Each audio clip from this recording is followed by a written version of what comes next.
କେନ୍ଦୁଣି ଚଳଚଞ୍ଚଳ ହେଇଛନ୍ତି କାମ ପାଳ ରେବତୀ ରମଣ ଆସୁଛନ୍ତି ବର୍ତ୍ତମାନ 22 ପାବଛ ପାଖକୁ ଟାୟା ଆସିଗଲେଣି 22 ପାବଛର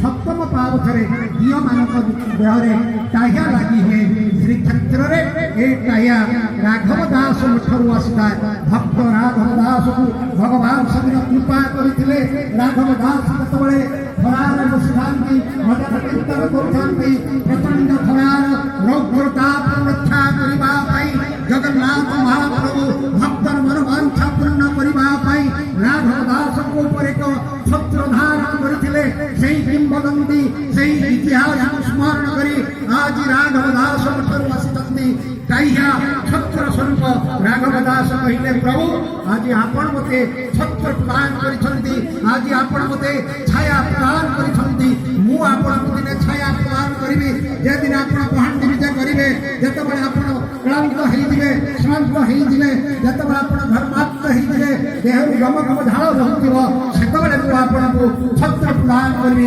ଛତ୍ର ଧାରଣ କରିବି ସେଇ କାୟା ହେଇଛି ଆଜି ରାଘବ ଦାସ ଆସିଥିବା ଛତ୍ର ଆଉ ଅଳ୍ପ ସମୟ ପରେ ଲାଗି ହବ ପ୍ରସ୍ତୁତ ହଉଛନ୍ତି ବଡ ଠାକୁର ଅନୁମତି ନଉଛନ୍ତି କହୁଛନ୍ତି ରେ ପାଗଳା ରେ କାଳିଆ ଭାଇ ରେ ସୁନା ଭାଇ ତୁ ଆ ପଛରେ ମୁଁ ଆଗରେ ଯାଉଛି ତୋର ପଥ ପରିଷ୍କାର କରିବି ତ୍ରେତା ଯୁଗର କଥାରୁ ତ୍ରେତା ଯୁଗର କିମ୍ବଦନ୍ତୀରୁ ଜଗନ୍ନାଥ ମହାପ୍ରଭୁଙ୍କର ବଡ ଭାଇ ଆଗରେ କାହିଁକି ଯାଉଛନ୍ତି ଏ କଥା ପର୍ଯ୍ୟାୟକ୍ରମେ ଆମେ ଶ୍ରବଣ କରିବା ଏବେ ଭଉଣୀ କହୁଛି ସେ କିଛି କଥା ଆପଣମାନଙ୍କୁ ଶ୍ରବଣ କରିବେ ଜୟ ଜଗନ୍ନାଥ ଜୟ ଜଗନ୍ନାଥ ବର୍ତ୍ତମାନ ଦେଖିପାରିବେ ମହାପ୍ରଭୁଙ୍କ ବିଶାଳ ଟାହିଆ ଆମ ସଂସ୍କୃତିର ପ୍ରେରଣା ଟାହିଆକୁ ଆମେ ଯଦି ଧ୍ୟାନରେ ଦେଖୁ ମହାପ୍ରଭୁଙ୍କ ମୁଖମଣ୍ଡଳରେ ମୟୂରପଙ୍କ ପରି ସୁଶୋଭିତ ହୋଇଛି ଏହି ଟାହିଆକୁ ଦେଖନ୍ତୁ ମହାପ୍ରଭୁ ଟାହିଆ ଲଗାଇ ଆହୁରି ସୁନ୍ଦର ବିଶାଳ ଭବ୍ୟ ଲାଗୁଛନ୍ତି ଟାହିଆର ଶୀର୍ଷରେ ବିଜୟୀ ରୁଦ୍ର ଦେଖାଯାଉଛି ଟାହିଆର ରୁଦ୍ର ଗର୍ବରେ ଭାବୁଛି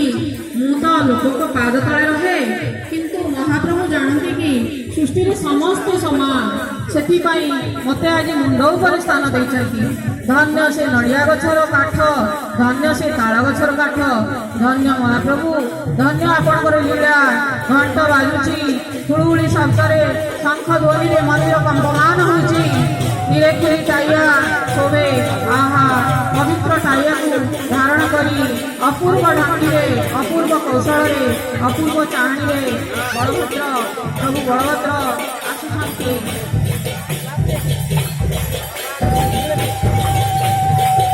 ଅନନ୍ତ କାଳ ଭଗବାନ ବଡ଼ ଠାକୁର ଦିବ୍ୟ ଭବ୍ୟ ବଡ଼ଭାଇ ବଳଭଦ୍ର ସୁନାର ଯୁବକେରା ଲଗାଇଛନ୍ତି ଝୁଙ୍କି ପଡ଼ୁଛନ୍ତି ପ୍ରଭୁ କେମିତି ଦେଖାଯାଉଛନ୍ତି ସେ ରେବତୀ ରମଣ ଧୀରେ ଧୀରେ ପଦପାତ କରୁଛନ୍ତି ରୋହିଣୀ